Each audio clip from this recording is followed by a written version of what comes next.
Hello friends, Jayati food lovers চ্যানেলে তোমাদের সকলকে স্বাগত জানাই। আমার আজকের রেসিপি দারুণ স্বাদের তুলতুলে মজাদার কেক। আজ আমি তোমাদের প্রেসার কুকারে দারুণ স্বাদের কেক বানিয়ে দেখাবো। আর এই কেকটি খুবই কম উপকরণে কম সময়ে প্রেসার কুকারেই তোমরা বানিয়ে নিতে পারবে। কেকটা কিন্তু খুবই নরম, তুলতুলে আর স্পঞ্জি হয়েছে। তো বন্ধুরা, তোমরা দেখতেই পাচ্ছ কেকটা কতটা নরম, তুলতুলে আর স্পঞ্জি হয়েছে। তো বন্ধুরা, রেসিপিটি শুরু করার আগে প্লিজ আমার চ্যানেলটিকে সাবস্ক্রাইব করে দিও, আর এরকমই নতুন নতুন রেসিপি পেতে পাশে থাকা বেল আইকনটি অবশ্যই প্রেস করে দিও। তো কেকটি বানানোর জন্য প্রথমেই আমি এখানে একটা পাত্র নিয়ে নিয়েছি, আর প্রথমেই একটা ডিম আমি এখানে ফাটিয়ে নিচ্ছি। এবার একটি চায়ের কাপ মেপে আমি এখানে 1 কাপের একটু কম চিনি মিক্সিং জারে ব্লেন্ড করে নিয়েছি, গুঁড়ো করে নিয়েছি। মিক্সিং জারে চিনিটা গুঁড়ো করে নিলে মেশাতে খুব সুবিধা হবে আর খুব তাড়াতাড়ি মিশেও যাবে। এবার আমি 2 থেকে 3 মিনিট ধরে ভালোভাবে এই ডিমের সাথে চিনিটা মিশিয়ে নেব।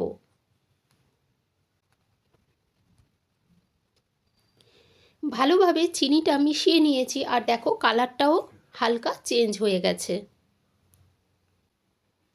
এবার এই মিশ্রণের মধ্যেই আমি এই চায়ের কাপ মেপেই দিয়ে দিলাম 1 কাপ ময়দা।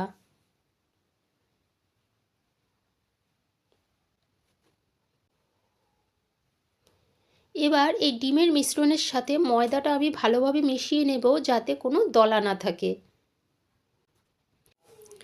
ভালোভাবে মেশানো হয়ে গেলে এবার আমি ওই চায়ের কাপের 1 কাপ উষ্ণ গরম দুধ নিয়ে নিয়েছি।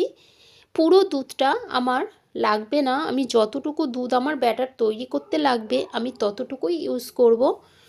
অল্প অল্প দুধ দিয়ে আমি কেকের ব্যাটারটা তৈরি করে নেব। 15 থেকে 20 মিনিট ধরে আমি অল্প অল্প দুধ দিয়ে কেকের ব্যাটারটা ভালোভাবে ফেটিয়ে নিয়ে তৈরি করে নেব। কেকের ব্যাটারটা মিডিয়াম ঘনত্বের হবে, খুব পাতলাও হবে না আবার খুব গাঢ়ও হবে না। দেখো খুব ভালোভাবে আমি কেকের ব্যাটারটা তৈরি করে নিয়েছি। এবার আমি এর মধ্যে দিয়ে দিলাম 1 চা চামচের বেকিং পাউডার আর হাফ চামচ বেকিং সোডা। 1 চামচ বেকিং পাউডার নিয়েছি, তার হাফ চামচ বেকিং সোডা নিয়েছি, আর নিয়ে নিয়েছি 1 চামচ ভ্যানিলা এসেন্স, আর নিয়ে নিয়েছি হাফ কাপ সাদা তেল। এবার এই সমস্ত মিশ্রণটিকে আমি আবারও 15 থেকে 20 মিনিট ধরে ভালোভাবে ফেটিয়ে নেব। কেকের ব্যাটারটা যত ভালোভাবে ফেটানো হবে কেকটা কিন্তু ততটাই দারুণ আর নরম তুলতুলে খেতে হবে। তো দেখো কেকের ব্যাটারটা আমার একদম রেডি হয়ে গেছে, আর ওপর থেকে পড়েই কিন্তু মিশে যাচ্ছে, তাহলে বুঝে নিতে হবে আমার কেকের ব্যাটারটা একদম রেডি হয়ে গেছে। এবার আমি এর মধ্যে কিছু ড্রাই ফ্রুটস ইউজ করব। তো এখন আমি টুটি ফুটি আর কিশমিশটা মিশিয়ে নিচ্ছি।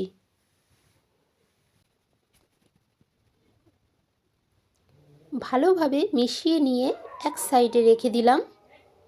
এবার কেকটি যেহেতু আমি প্রেসার কুকারে তৈরি করব, তাই প্রেসার কুকারের ঢাকনা থেকে প্রথমেই এই রাবারটা আর সিটিটা আমি খুলে নিলাম।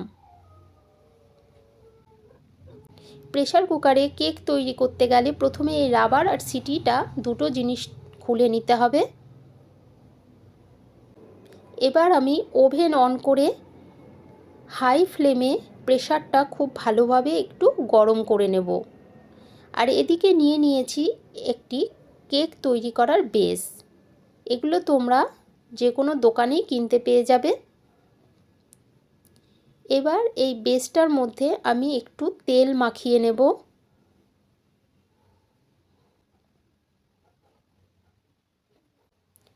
তেল মাখানোর পর অল্প একটু ময়দার কোট করে নেব।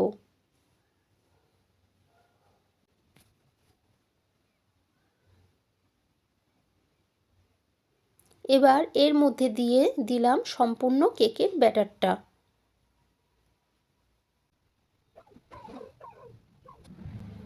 সম্পূর্ণ ব্যাটারটা ঢালা হয়ে গেছে। এবার একটু ড্যাব ড্যাব করে আমি ব্যাটারটাকে সেট করে নেব।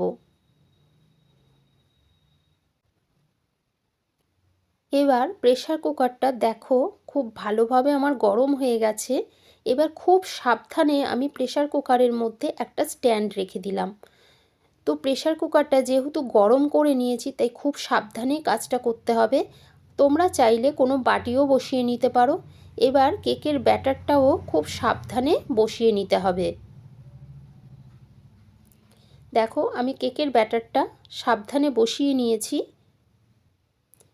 এবার আমি প্রেসার কুকারটা একদম লো ফ্লেমে ঢেকে দিলাম। 10 মিনিট পর আমি প্রেসার কুকারটা খুলে নিলাম।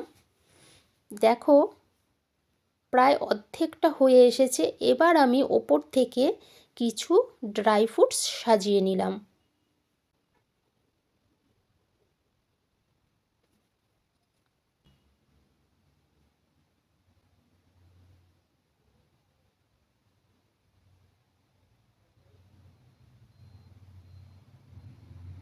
আমি ঢাকাটা আবার বন্ধ করে দিলাম।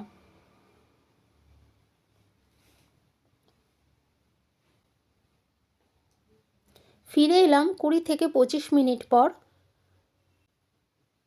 এবার একটা ছুরির সাহায্যে আমি দেখে নেব কেকটা আমার রেডি হয়েছে কিনা। তো দেখো কেকটা আমার একদমই রেডি হয়ে গেছে। ছুরিটা একদমই পরিষ্কার। তো বন্ধুরা কেকটা পুরোপুরি তৈরি হতে আমার 20 থেকে 25 মিনিট সময় লেগেছে। এবার আমি ওভেন বন্ধ করে দিয়ে প্রেসারটা ঠান্ডা হতে দেব। প্রেসার কুকার ঠান্ডা হয়ে গেলে আমি কেকটাকে বাইরে প্লেটে নিয়ে নিয়েছি। এবার একটা ছুরির সাহায্যে কেকের সাইডটাকে একটু আলগা করে নেব।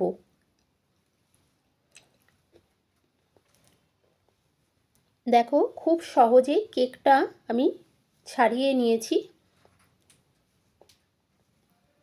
তো বন্ধুরা দেখো কতটা সুন্দর আর কতটা টেস্টি লাগছে কেকটা, আর খেতে কিন্তু খুবই দারুণ হয়েছিল।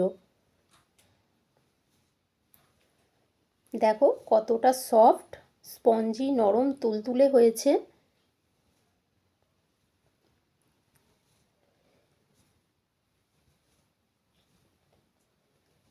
আমি তোমাদের কেটেও দেখাচ্ছি কতটা ভেতরে নরম তুলতুলে হয়েছে।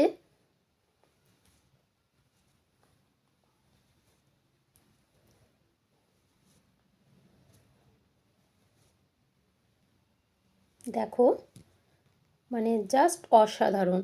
তো বন্ধুরা তোমরাও ঝটপট আমার রেসিপিটি ফলো করে বাড়িতে অবশ্যই কেকটা বানিয়ে নাও। আর বাড়িতে কেক বানিয়েছো আর খেতে কেমন হয়েছে তা অবশ্যই কমেন্ট বক্সে জানিও। তো বন্ধুরা ঝটপট আমার চ্যানেলটিকে সাবস্ক্রাইব করে দিও, আর এরকমই নতুন নতুন রেসিপি পেতে পাশে থাকা বেল আইকনটি অবশ্যই প্রেস করে দিও। আর ভালো লাগলে শেয়ার করো। তো আবারও চলে আসবো খুব তাড়াতাড়ি নতুন একটি রেসিপির সাথে। ধন্যবাদ।